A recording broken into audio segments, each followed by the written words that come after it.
There's a specific kind of loneliness that nobody warns you about. Not the loneliness of being isolated, not the loneliness of having no one around, but the loneliness of being in a room full of people and feeling a distance that you can't quite explain. A growing sense that something has shifted. Not in the people around you, in you. You started seeing things differently, noticing patterns you never noticed before, watching dynamics play out in conversations and relationships that other people seem completely unaware of, hearing things beneath what's being said, seeing things beneath what's being shown. And instead of feeling like a gift, it started feeling like a weight. Because once you see something, you can't unsee it. Once a pattern becomes visible, it stays visible. And you start to realize that most of the people around you are either not seeing what you're seeing, or they're seeing it and choosing to look away. And either way, you're standing in a different place than you were. And the distance between that place and where everyone else seems to be is growing. I know this feeling. There were seasons in my life where some of the loneliest moments I experienced didn't come from absence of people. They came from the growing gap between what I was seeing and what everyone around me seemed willing to acknowledge. I kept waiting for someone to name what I was noticing.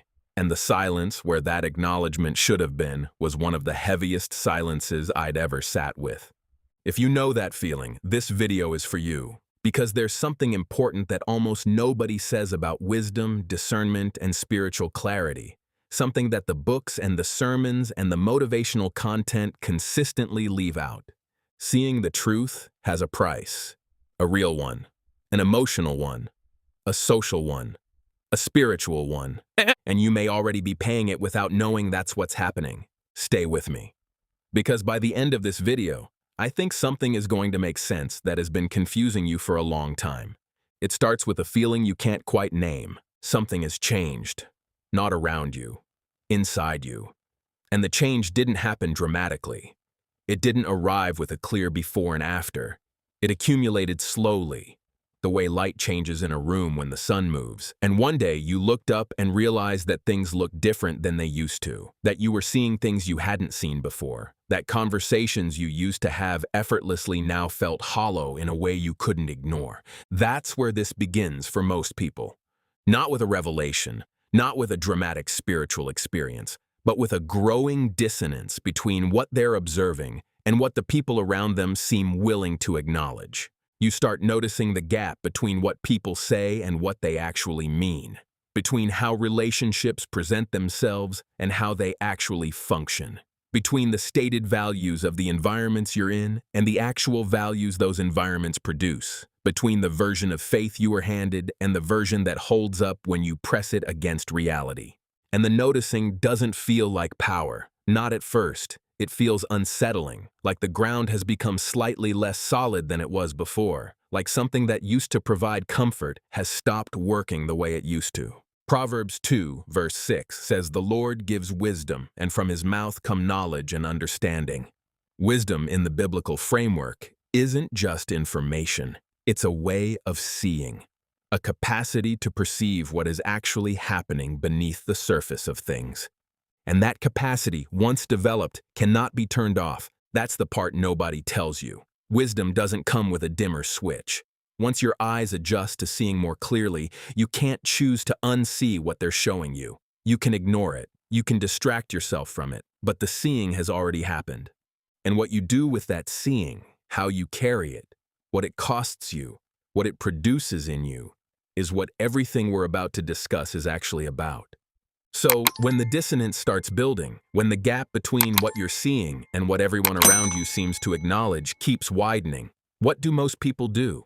They find a way to close it. Not by addressing what they're seeing, by stopping the seeing. And the modern world offers an almost unlimited supply of ways to do exactly that.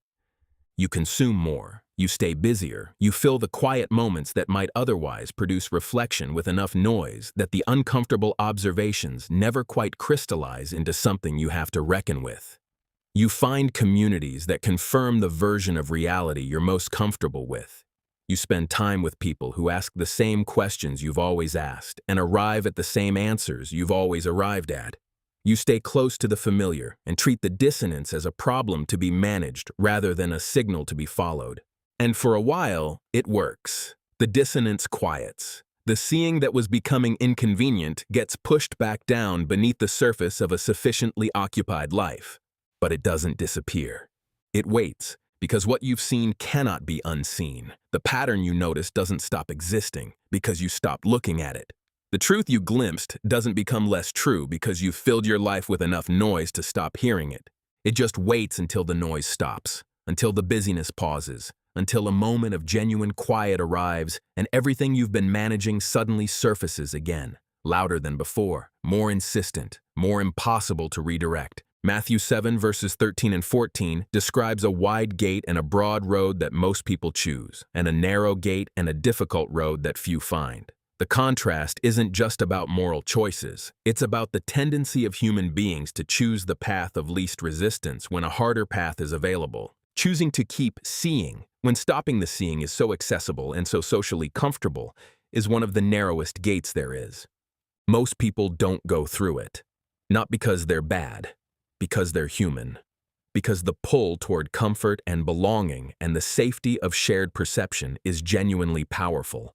And understanding that makes it easier to stop judging the people who choose differently, and harder to pretend you can make the same choice without cost. Here's the first thing nobody tells you about seeing clearly. Clarity creates distance. Not because you become cold, not because you stop caring, but because once your perception sharpens, you can no longer fully inhabit spaces that depend on everyone agreeing not to look too closely. You can't be completely at ease in a conversation you can see through. You can't participate naturally in a dynamic whose hidden function you've become aware of. You can't go back to comfortable shallowness once you've seen what lives underneath it. And the people around you feel the shift, even when they can't name it, even when they have no conscious awareness of what changed. They sense that you're no longer fully inside the shared reality they're operating from, that something about your presence has become more careful, less automatic, and that sensing produces a response. Sometimes curiosity, but more often pressure, subtle and persistent pressure to come back inside the lines, to stop asking questions that make things complicated, to return to the version of yourself that was easier to be around. That pressure is one of the first prices clarity asks you to pay. Jeremiah 20 describes a man who saw what others refused to see and said what others refused to say. And what it cost him wasn't just rejection. It was the particular weight of carrying truth in an environment that had organized itself around avoiding it. He wasn't weak. He was paying the price that seeing always asks. The distance clarity creates isn't evidence that something is wrong with you. It's evidence that you've moved to a place that most people haven't reached yet. And that place is lonelier than anyone who hasn't been there can fully understand. The second uncomfortable truth goes deeper than the first. The first truth was about distance from others. This one is about something that happens inside you. The more clearly you see, the harder it becomes to be comfortable anywhere. And I want to explain exactly what I mean by that, because it sounds like a complaint, like the beginning of a cynical worldview, like something that should be resisted rather than acknowledged. But it isn't any of those things. It's just honest. When your perception is limited, the world feels more manageable, more predictable, more stable. You move through environments and relationships with a certain ease because you're not registering everything that's actually happening in them. The noise beneath the surface stays beneath the surface. And that distance from the full complexity of what's real produces a kind of comfort that feels like peace, even though it isn't. Then the seeing sharpens. And suddenly, the noise beneath the surface is audible. The patterns in relationships that were invisible are now visible. The gap between what people present and what they actually are is no longer something you can look past. The environments you used to move through effortlessly now feel complicated, not because they changed, because you did. And here's what makes this genuinely difficult. The comfort you lost wasn't false exactly. It was real comfort, produced by limited perception. And the clarity that replaced it is genuinely better. But better doesn't mean easier. And the person who has moved from limited perception to clearer seeing often spends a significant season grieving the comfort they can no longer access. That grief is real, and it deserves to be named rather than spiritualized away. John 8 verse 32 says the truth will set you free, and it will. But freedom is not the same as ease. The person walking through an open door is freer than the person in the locked room. But walking through the door still costs something, still requires movement, still takes you somewhere you've never been before. And somewhere you've never been before is uncomfortable, by definition. The second truth about seeing clearly is simply this: the clarity is worth it. But it comes at a cost that most people who offer you the promise of truth quietly leave out of the conversation. And knowing that cost is real, naming it honestly, is not weakness. It's the beginning of being able to carry it without being broken by it. So we've talked about two prices: the distance it creates between you and others, and the discomfort it creates inside you. But there's a third price, the deepest one, the one that takes the longest to understand and the most courage to accept. The truth doesn't just show you the world more clearly, it shows you yourself more clearly. And that's the price most people never fully anticipated when they started asking for wisdom, when they started praying for discernment, when they started pursuing a deeper, more honest engagement with reality. Because the same clarity that reveals manipulation in relationships reveals self-deception in your own heart. The same perception that notices the gap between what others present and what they actually are turns that same lens inward. And what it finds there isn't always comfortable. The fears you've been managing rather than facing, the patterns in your own behavior that you've been explaining away, the beliefs you claim to hold that don't actually match the choices you keep making. The version of yourself you've been presenting that doesn't fully correspond to what you know is true about your interior life. Seeing clearly means seeing all of it, not just the parts that are easier to look at from the outside.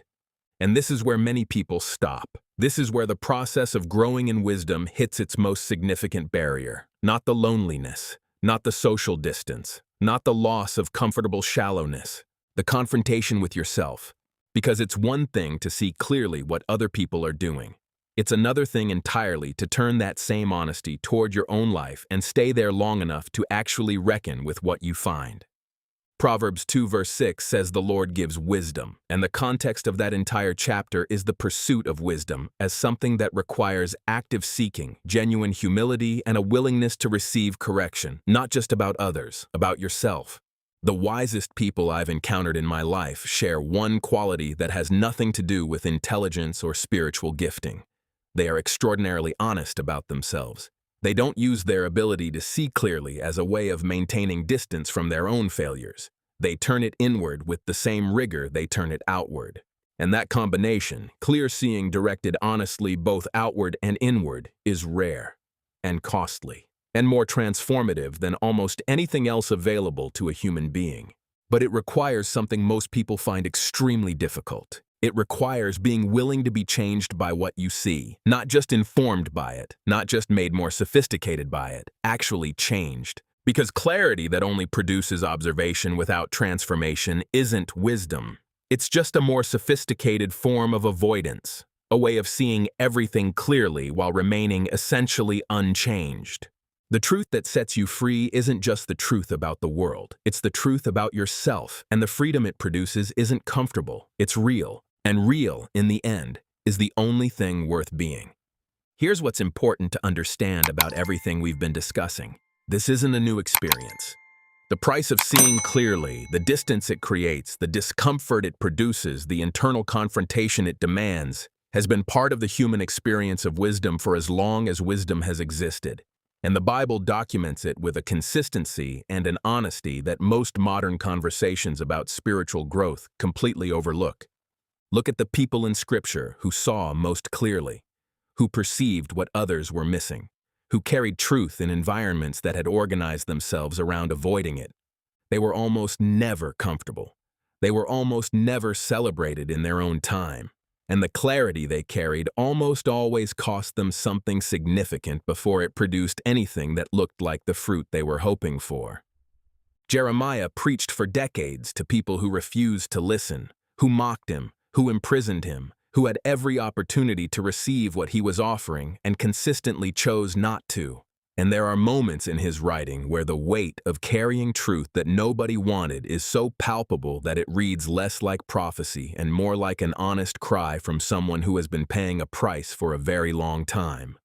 Ezekiel 33 describes the role of a watchman, someone positioned to see what's coming before others can see it, responsible for sounding the alarm, carrying the awareness of what's approaching even when no one around them can yet perceive it. That's a lonely position, by design. The watchman's value comes precisely from seeing before others see. But seeing before others see means living with a knowledge that the people around you don't yet share. And that gap between what you carry and what others are ready to receive is exactly the weight we've been describing. Joseph saw things in dreams that his brothers couldn't understand, and before those dreams produced anything that looked like their fulfillment, they produced a pit and slavery and years of waiting in circumstances that had no visible connection to what he had been shown. Daniel maintained clarity and integrity in an environment built around compromise, and it cost him the lion's den before it produced anything that looked like vindication. None of these people were celebrated for their clarity in the moment it cost them the most. They were questioned, isolated, opposed, sometimes by the very people who should have been closest to them. And here's what connects all of them.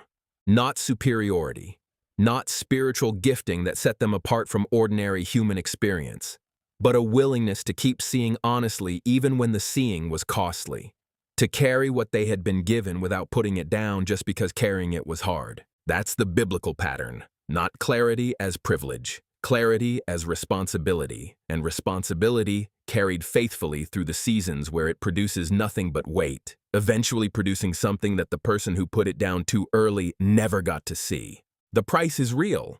The biblical record is honest about that. But so is what clarity eventually produces in the people willing to pay it. But here's where I need to say something that's easy to miss in everything we've covered so far. Because there's a version of this journey that goes wrong. That takes everything true about clarity, discernment, and the price of seeing clearly and turns it into something that damages the person carrying it rather than forming them. And it happens more often than most people realize. The error is this: mistaking the ability to see clearly for the right to stand apart. It's subtle, and it almost always feels justified because the seeing is real. The patterns you've noticed are real. The distance between what you perceive and what others are willing to acknowledge is real. And after paying the social cost of that distance for long enough, it becomes very easy to conclude that the distance itself is the point, that seeing more clearly than others means you are more than others in some way that matters. And the moment that conclusion forms, something in the clarity begins to curdle. Because wisdom was never designed to produce superiority. It was designed to produce humility. The person who sees most clearly should be the most aware of how much they still can't see, the most conscious of their own ongoing capacity for self-deception, the most reluctant to use what they've perceived as evidence of their own elevation above the people around them. Proverbs 11 verse 2 says, "When pride comes, then comes disgrace, but with the humble is wisdom." The connection isn't accidental. Humility isn't just a virtue that happens to accompany wisdom. It's the condition that makes genuine wisdom possible in the first place. And the moment pride replaces it, what looked like wisdom starts functioning as something else entirely. I've seen this happen to genuinely perceptive people.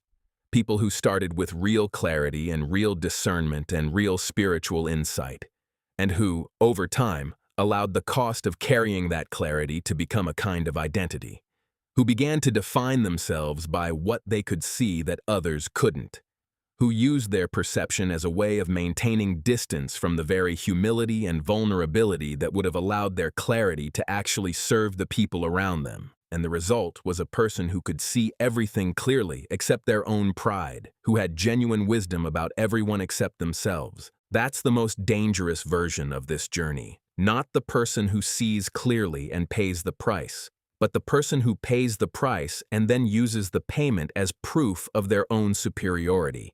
This connects to something we've talked about on this channel before, about the words that reveal what's actually happening in your interior life, because one of the first signs that discernment has shifted into pride is almost always visible in how someone speaks, in the tone that creeps into how they describe what they see, in the distance that enters their language when they talk about the people around them. I'll link that video at the end because the two conversations belong together. The person who carries genuine wisdom long enough to let it do its full work becomes more compassionate, not less.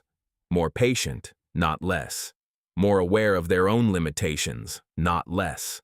More gentle with the people who aren't yet seeing what they're seeing, not more contemptuous of them. Because they remember what it was like before they could see it either. That's the check. That's the question worth asking regularly about your own perception. Is the clarity I'm carrying making me more like Christ, more humble, more patient, more genuinely loving toward people who are still in the places I've moved through? Or is it making me more isolated, more certain, more comfortable in my distance from everyone who isn't seeing what I see? The answer to that question tells you more about where you actually are than anything else. So how do you carry this well? How do you hold clarity without letting it become isolation? Discernment without letting it become contempt. The awareness of what others aren't seeing without letting that awareness slowly harden into bitterness toward a world that isn't ready for what you're carrying. Because bitterness is the destination this road leads to if you're not paying attention. Not dramatically, not all at once, but gradually, through the accumulation of unprocessed disappointment, through years of seeing clearly and watching things remain unchanged, through the repeated experience of offering what you have and watching it be ignored or rejected or used in ways you never intended. And if you've been on this road long enough, you know exactly what that accumulation feels like. The quiet cynicism that starts to color how you see everything. The protective distance that begins to feel more like wisdom than the wound it actually is.